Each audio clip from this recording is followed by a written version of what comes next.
ಎಷ್ಟಂತಪ್ಪ ಬಜ್ಜಿ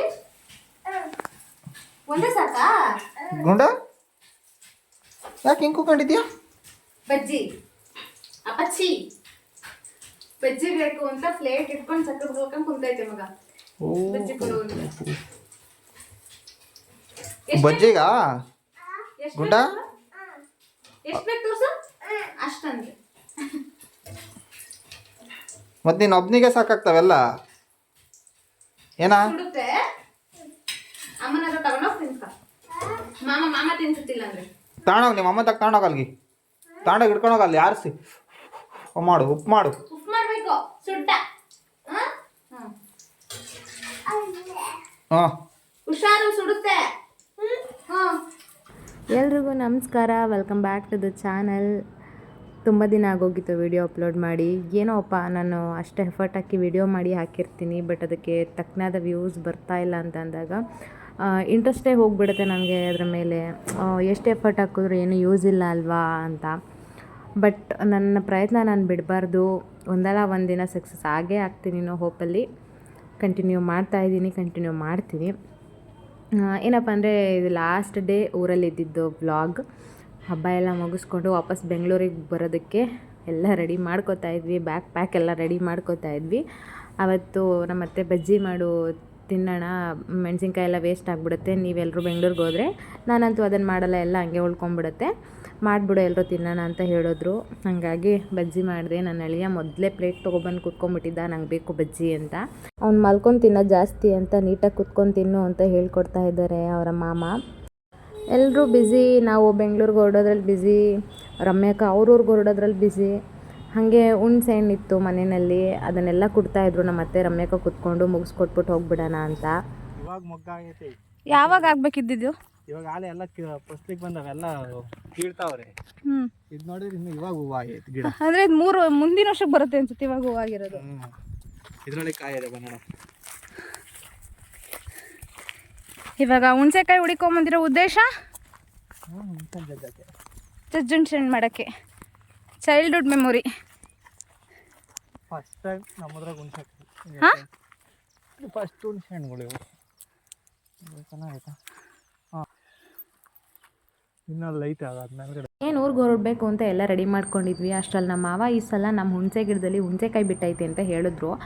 ನಮ್ಮ ಹೊಲದಲ್ಲಿ ಹುಣಸೆ ಗಿಡ ಹಾಕಿ ಹತ್ತತ್ರ 6-7 ವರ್ಷ ಆಗಿತ್ತು. ಇದೇ ಫಸ್ಟ್ ಟೈಮ್ ಅದು ಫಸಲು ಬಿಟ್ಟಿರೋದು. ಹೋಗಿ ನೋಡ್ಕೊಂಬನ್ನಿ ಒಂದು ಸಲ ಅಂತ ಹೇಳಿದ್ರು. ಹೇಳೋದೇ ತಡ, ನಮ್ಮ ಶಶಿ ಕೇಳಬೇಕಾ, ಖುಷಿಯಲ್ಲಿ ಹೊಟ್ಬಿಟ್ಟು ಬಾ ಹೊಲದ ಹತ್ರ ಹೋಗಿ ಬಂದುಬಿಡೋಣ ಅಂತ. ಹೋಗಿ ನೋಡಿದ್ವಿ, ಹುಣಸೆಕಾಯಿ ಚೆನ್ನಾಗಿ ಬಿಟ್ಟಿತ್ತು. ಬಟ್ ತುಂಬ ಜನ ಅದನ್ನಲ್ಲೇ ಬಡ್ಕೊಂಡು ಹೋಗಿದ್ರು. ಇನ್ನು ಇವಾಗ ಸ್ಟಾರ್ಟಿಂಗ್ ಅಲ್ವಾ, ಕ್ವಾಂಟಿಟಿ ಸ್ವಲ್ಪ ಕಡಿಮೆನೇ ಇರುತ್ತೆ. ಬಟ್ ತುಂಬ ಚೆನ್ನಾಗಿ ಬಂದಿತ್ತು, ದಪ್ಪಗೆಲ್ಲ ಚೆನ್ನಾಗಿದ್ವು. ಹುಣಸೆಕಾಯಿ ಸಿಪ್ಪೆಲ್ಲ ಉದ್ರೆ ಹುಣಸೆಕಾಯಿ ಮಾತ್ರ ಉದ್ದಿಲ್ಲ. ಸಿಕ್ಕಿದ್ರೆ ಒಂದು ದೊಡ್ಡ ಕವರಲ್ಲಿ ಒಂದು ಕವರ್ ಸಿಗ್ಬೋದಷ್ಟೇ. ಇದನ್ನು ಮನೆಗೆ ತೊಗೊಂಡೋಗಿ ಕೊಟ್ಟರೆ ಅಡುಗೆಗೆ ಬಳಸ್ಬಿಡ್ತಾರೆ ಅಷ್ಟೇ. ಬಟ್ ಇದನ್ನು ಮೆಮೋರಿಯಾಗಿ ಕ್ರಿಯೇಟ್ ಮಾಡೋಣ ಅಂತ ಹೇಳಿಬಿಟ್ಟು ನಮ್ಮ ಮನೆಯವರು, ಹೆಂಗಿದ್ರು ಹುಣಸೆಹಣ್ಣು ಕಿತ್ಕೊಂಡು ಹೋಗ್ತೀವಿ, ಕುಟ್ಟು ಹುಣಸೆಹಣ್ಣು ಮಾಡಿಬಿಡೋಣ, ಒಂದು ವೀಡಿಯೋ ಕೂಡ ಆಗುತ್ತೆ, ಚೈಲ್ಡ್ಹುಡ್ ಮೆಮೊರಿನ ರೀಕ್ರಿಯೇಟ್ ಮಾಡ್ಕೊಳ್ಳೋಣ ಅಂತ ಅಂದ್ಬಿಟ್ಟು ಹುಣಸೆಕಾಯಿನೆಲ್ಲ ಬಡಿತಾ ಇದ್ರು. ಕೆಲವೊಂದಂತೂ ತುಂಬ ಮೇಲಿದ್ವು, ಅವು ಸಿಗ್ತಾನೆ ಇಲ್ಲ ಅಂದ್ಬಿಟ್ಟು ಮರಕ್ಕೆ ಹತ್ತಕ್ಕೆ ಹಿಡಿದ್ಬಿಟ್ರು. ಕೊನೆಗೂ ಮರಕ್ಕೆ ಹತ್ತಿ ಸಾಹಸ ಮಾಡಿ ಒಂದಷ್ಟು ಹುಣಸೆಹಣ್ಣೆಲ್ಲ ಕಿತ್ತರು. ನನ್ನ ಅಳಿಯ ಕೂಡ ಹೆಲ್ಪ್ ಮಾಡ್ದೆ, ತೊಗೊಬಂದು ಹಾಕ್ತಾ ಇದ್ದ ಟವಲ್ ಒಳಗಡೆಗೆ. ಊರಲ್ಲಂತೂ ಸಿಕ್ಕಾಬಟ್ಟೆ ಬಿಸಿಲಿದೆ. ಮರದ ನೆರಳಿದ್ರೆ ಓಕೆ, ಬಟ್ ಖಾಲಿ ಜಮೀನಲ್ಲಿ ನಿಜವಾಗ್ಲೂ ಓಡಾಡೋಕ್ಕಾಗಲ್ಲ, ಸಿಕ್ಕಾಬಟ್ಟೆ ಸುಡುತ್ತೆ, ನೆತ್ತಿ ಕಾಲು ಎಲ್ಲ ಸುಡುತ್ತೆ. ಬಟ್ ಆದರೂ ಚೆಂದ ಅಲ್ವಾ, ಹಳ್ಳಿ ಲೈಫೇ ಒಂಥರ ಚೆಂದ, ಬೆಂಗಳೂರು ಲೈಫ್ ಒಂದೊಂದು ಸಲ ಮಾತ್ರ ಚೆಂದ. ತೊಗೊಬಂದು ಹುಣಸೆಹಣ್ಣು ಕುಟ್ಟೋದಕ್ಕೆ ರೆಡಿ ಮಾಡೇ ಬಿಟ್ರು ನಮ್ಮ ಮನೆಯವರಂತೂ. ಫಸ್ಟು ಹುಣಸೆಕಾಯಿನೆಲ್ಲ ನೀಟಾಗಿ ಸಿಪ್ಪೆ ಎಲ್ಲ ತೆಗೆದು ಎತ್ತಿಟ್ಕೊಂಡ್ಬಿಡ್ಬೇಕು ಅಂತ ಅಂದ್ಬಿಟ್ಟು ಸ್ವಲ್ಪ ಹೊತ್ತು ತಂದ ತಕ್ಷಣ ಸ್ವಲ್ಪ ಹೊತ್ತು ಒಣಾಕಿದ್ರು. ಏನಕ್ಕೆ ಒಣಾಕಿದ್ರು ಅಂತ ಮಾತ್ರ ನಂಗೆ ನಿಜವಾಗ್ಲೂ ಗೊತ್ತಿಲ್ಲ. ಬಟ್ ಸ್ವಲ್ಪ ಹೊತ್ತು ಬಿಸಿಲಲ್ಲಿ ಒಣಾಕಿ ಆಮೇಲೆಲ್ಲ ನೀಟಾಗಿ ಈ ಥರ ಬಿಡಿಸ್ಬಿಟ್ಟು ಇಡ್ತಾಯಿದ್ರು. ಅದನ್ನು ಮತ್ತೆ ಸ್ವಲ್ಪ ಕುಟ್ಬಿಟ್ಟು ಆಮೇಲೆ ಅದರಲ್ಲಿರೋ ಬೀಜ, ಈ ನಾರು ಅದನ್ನೆಲ್ಲ ತೆಗೆದುಬಿಟ್ಟು ನೀಟಾಗಿ ಹುಣಸೆ ಹಣ್ಣನ್ನು ಬಿಡಿಸಿ ಎತ್ತಿಟ್ಕೊಂಡ್ರು. ನಮ್ಮ 90s ಮತ್ತು ಅರ್ಲಿ 2000 ಕಿಡ್ಸ್ಗೆ ಮಾತ್ರ ಈ ಕುಟ್ಟು ಹುಣಸೆಹಣ್ಣಿನ ಮಹತ್ವ ಏನು ಅಂತ ಗೊತ್ತಿರುತ್ತೆ. ನಮ್ಮ ಚೈಲ್ಡ್ಹುಡ್ ಮೆಮೊರಿನೇ ಇದೆ ಈ ಕುಟ್ಟು ಹುಣಸೆಹಣ್ಣಲ್ಲಿ. ನಮಗೆಲ್ಲ ಫೇವ್ರೆಟ್ ಸ್ನ್ಯಾಕ್ಸ್ ಆಗಿತ್ತು ನಾವು ಚೈಲ್ಡ್ಹುಡ್ಡಲ್ಲಿದ್ದಾಗ. ಈ ಜನ್ರೇಷನ್ನವ್ರಿಗೆ, ಈ ಜನ್ಸಿ ಕಿಡ್ಗಳಿಗೆ ಕೆಲವ್ರಿಗೆ ಕುಟ್ಟು ಹುಣಸೆಹಣ್ಣು ಅಂದರೆ ಏನು ಅಂತಲೇ ಗೊತ್ತಿರಲ್ಲ. ಬಟ್ ನಾವಿದನ್ನೆಲ್ಲ ಸಖತ್ ಎಂಜಾಯ್ ಮಾಡ್ಕೊಂಡು ತಿಂತಿದ್ದೀವಿ. ನಮ್ಮ ವೀಕೆಂಡ್ ಶುರುವಾಗ್ತಿದ್ದಿದ್ದೇ ಈ ಕುಟ್ಟು ಹುಣಸೆಹಣ್ಣಿಂದ ಅಂತಲೇ ಹೇಳ್ಬೋದು. ನಮ್ಮ ವೀಕೆಂಡ್ ಪಾರ್ಟಿನೇ ಈ ಕುಟ್ಟು ಹುಣಸೆಹಣ್ಣು ಆಗಿಬಿಟ್ಟಿರ್ತಿತ್ತು ಕೆಲವೊಂದು ಸಲ ಅಂತೂ. ಯಾರಿಗೆಲ್ಲ ಈ ಕುಟ್ಟು ಹುಣಸೆಹಣ್ಣು ನೆನಪಿದೆ ಕಾಮೆಂಟ್ ಮಾಡಿ ತಿಳಿಸಿ. ನಾವು ಕುಟ್ಟುಣ್ಸೆಹಣ್ಣು ಮಾಡೇ ಬಿಡೋಣ ಅಂತ ಪಣ ತೊಟ್ಟು ರೆಡಿ ಮಾಡ್ಕೊಂಡ್ವಿ. 1 ಗಡ್ಡೆ ಬೆಳ್ಳುಳ್ಳಿನ ಸಿಪ್ಪೆ ಬಿಡಿಸಿ ಎತ್ತಿಟ್ಕೊಂಡ್ವಿ. ಹಾಗೆ ಜೀರಿಗೆ 1-2 ಸ್ಪೂನಷ್ಟು ಜೀರಿಗೆ ತೊಗೊಂಡಿದ್ವಿ. ಜೀರಿಗೆ ಎಷ್ಟು ಹಾಕಿದ್ರೂ ಚೆನ್ನಾಗಿರುತ್ತೆ, ಆ ಫ್ಲೇವರೇ ಒಂಥರ ಚೆಂದ. ಕಲ್ಲುಪ್ಪು ತೊಗೊಂಡಿದ್ವಿ. ಪುಡಿಯುಪ್ಪು ಅಷ್ಟು ಚೆಂದ ಅನಿಸಲ್ಲ, ಕಲ್ಲುಪ್ಪು ತುಂಬ ರುಚಿ ಬರುತ್ತೆ. ಮತ್ತು ಒಣಮೆಣ್ಸಿನ್ಕಾಯಿ ತೊಗೊಂಡಿದ್ವಿ. ಹಸಿಮೆಣ್ಸಿನ್ಕಾಯಿ ಬೇಕಾದರೆ ಹಸಿಮೆಣ್ಸಿನ್ಕಾಯಿ ಹಾಕ್ಕೋಬೋದು. 1 ತುಂಡಷ್ಟು ಬೆಲ್ಲನ ತೊಗೊಂಡಿದ್ದೀವಿ. ಒಂದೊಂದನ್ನೇ ಸೇರಿಸ್ಕೊಂಡು ಕುಟ್ಟುಣ್ಸೆಹಣ್ಣು ರೆಡಿ ಮಾಡಿಕೊಂಡು ಒಂದು ಕಡ್ಡಿಗೆ ಸಿಗಿಸ್ಕೊಂಡು ತಿಂತಾಯಿದ್ರೆ ಸ್ವರ್ಗ ಅಂತಲೇ ಹೇಳ್ಬೋದು. ಇವಾಗಲೂ ಕುಟ್ಟುಣ್ಸೆಹಣ್ಣು ಮಾಡ್ತಾಯಿದ್ದು ನಮ್ಮ ಚೈಲ್ಡ್ಹುಡ್ನ ನೆನಪಿಸ್ಕೊಂಡ್ರೆ ಬಾಯಲ್ಲಿ ನೀರು ಬರುತ್ತೆ. ನಾವು ಚಿಕ್ಕ ಮಕ್ಕಳಿದ್ದಾಗ ಈ ಪಿಜ್ಜಾ, ಬರ್ಗರ್ ಈ ಥರದ ಜಂಕ್ ಫುಡ್ ಪ್ರಭಾವ ಎಲ್ಲ ತುಂಬ ಕಡಿಮೆನೇ. ಅದರಲ್ಲೂ ನಮ್ಮ ಹಳ್ಳಿಗಳಲ್ಲಿ ಈ ಪಿಜ್ಜಾ, ಬರ್ಗರ್, ಫ್ರೆಂಚ್ ಫ್ರೈಸ್ ಅಂದರೆ ಕಾನ್ಸೆಪ್ಟೇ ಗೊತ್ತಿರಲಿಲ್ಲ. ನಮ್ಮ ಹಳ್ಳಿಗಳಲ್ಲಿ ಸಿಗ್ತಿದ್ದು ಐಸ್ ಕ್ಯಾಂಡಿ, ಬೋಟಿ, ಈ ಥರದ್ದು ಕುಟ್ಟುಣ್ಸೆಹಣ್ಣು, ₹1 ಸಿಗ್ತಿದ್ದು ಚಿಪ್ಸ್ ಪ್ಯಾಕೆಟು, ಹಾಲ್ಕೋವಾ ಇಷ್ಟೇ. ಇದೇ ನಮ್ಗೆ ಒಂಥರ ದೊಡ್ಡ ಸ್ನ್ಯಾಕ್ಸ್ ಇದ್ದಂಗೆ ಇದೆಲ್ಲ. ಇನ್ನು ನಮ್ಮ ವೀಕೆಂಡ್ ಶುರುವಾಗ್ತಾ ಇದ್ದಿದ್ದೇ ಈ ಕುಟ್ಟುಣ್ಸೆಹಣ್ಣಿಂದ ಅಂತಲೇ ಹೇಳ್ಬೋದು. ಶನಿವಾರ ಮಧ್ಯಾಹ್ನ ಸ್ಕೂಲ್ ಬಿಟ್ಟ ತಕ್ಷಣ ಫ್ರೆಂಡ್ಸ್ ಎಲ್ಲ ಒಂದು ಕಡೆ ಸೇರ್ಕೊಂಡ್ಬಿಡ್ತಾ ಇದ್ವಿ. ಮುಂಚೆನೇ ಸ್ಕೂಲಲ್ಲೇ ಪ್ಲ್ಯಾನ್ ಮಾಡ್ಕೊಂಡ್ಬಿಡ್ತಾ ಇದ್ವಿ. ನಿಮ್ಮ ಮನೆಯಿಂದ ಹುಣ್ಸೆಹಣ್ಣು ತೊಗೊಂಬಾ, ನೀನು ಉಪ್ಪು ತೊಗೊಬಾ, ನೀನು ಮೆಣಸಿನ್ಕಾಯಿ ತೊಗೊಬಾ, ನೀನು ಜೀರಿಗೆ ತೊಗೊಬಾ, ನೀನು ಬೆಲ್ಲ ತೊಗೊಬಾ ಅಂತ ಒಂದೊಂದು ಮನೆಗೂ ಒಂದೊಂದು ಇಂಗ್ರೀಡಿಯೆಂಟ್ನ ಹಂಚಿಬಿಡ್ತಿದ್ವಿ. ಎಲ್ಲ ಸೇರಿಕೊಂಡು ಎಲ್ಲರೂ ಒಂದು ಕಡೆ ಸೇರ್ತಾ ಇದ್ವಿ.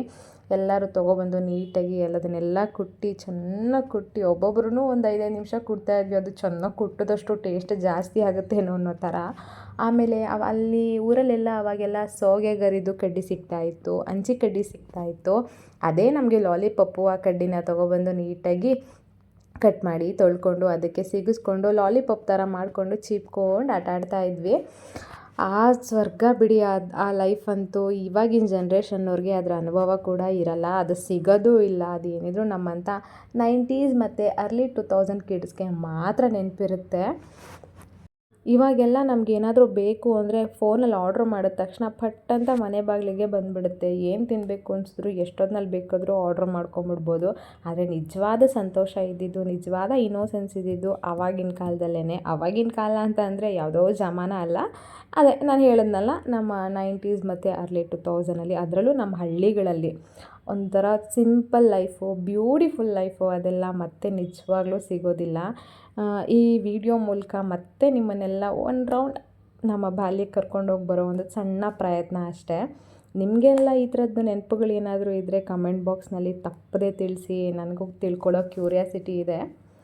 ನಮಗಂತೂ ಈ ಕುಟ್ಟುಣ್ಸೆಹಣ್ಣು ಅಂದರೆ ಸಖತ್ ಇಷ್ಟ, ಸಿಕ್ಕಾಪಟ್ಟೆ ತಿಂದಿದ್ದೀವಿ. ಆದರೆ ಇವಾಗ ತಿನ್ನಬೇಕು ಅಂತ ಅನಿಸಿದ್ರೆ ಬಾಯಲ್ಲಿ ನೀರು ಬರುತ್ತೆ. ಬಟ್ ಅವಾಗೇನು ಟೇಸ್ಟೇ ಬೇರೆ ಅಲ್ವಾ. ನಿಮಗೆ ಇದೇನಾದರೂ ಇಷ್ಟ ಆಗಿದ್ರೆ ನೀವು ಮನೆಯಲ್ಲಿ ಲಾಲಿಪಾಪ್ನ, ಈ ಹುಣಸೆಹಣ್ಣನ್ನು, ಈ ಕುಟ್ಟುಣ್ಸೆಹಣ್ಣನ್ನು ಮನೇಲಿ ಟ್ರೈ ಮಾಡಿ ಹೇಗೆ ಬಂತು ಅಂತ ಕಾಮೆಂಟ್ ಮಾಡೋದನ್ನು ತಿಳಿಸಿ. ಹಾಗೆ ಹೇಳಿದ್ನಲ್ಲ, ನಿಮಗೂ ಈ ಥರ ಯಾವುದಾದ್ರೂ ನೆನಪಿದ್ರೆ ದಯಮಾಡಿ ಕಾಮೆಂಟ್ ಬಾಕ್ಸ್ನಲ್ಲಿ ತಿಳಿಸಿ. ವಿಡಿಯೋ ಇಷ್ಟ ಆಗಿದ್ದರೆ ಲೈಕ್, ಶೇರ್, ಕಮೆಂಟ್ ಮಾಡೋದನ್ನು ಮರಿಬೇಡಿ. ದಯಮಾಡಿ ನನ್ನ ಚಾನಲ್ನ ಸಬ್ಸ್ಕ್ರೈಬ್ ಮಾಡಿಕೊಂಡು ಸಪೋರ್ಟ್ ಮಾಡಿ. ನಿಮ್ಮ ಸಪೋರ್ಟ್ ನನಗೆ ತುಂಬ ಮುಖ್ಯ ಆಗುತ್ತೆ, ತುಂಬ ಇಂಪಾರ್ಟೆಂಟ್ ಆಗುತ್ತೆ. ಹಾಗೆ ನಾನು ನಿಮ್ಮನ್ನೆಲ್ಲ ತುಂಬಾ ಗೌರವಿಸ್ತೀನಿ, ತುಂಬಾ ಪ್ರೀತಿಸ್ತೀನಿ. Thank you for watching.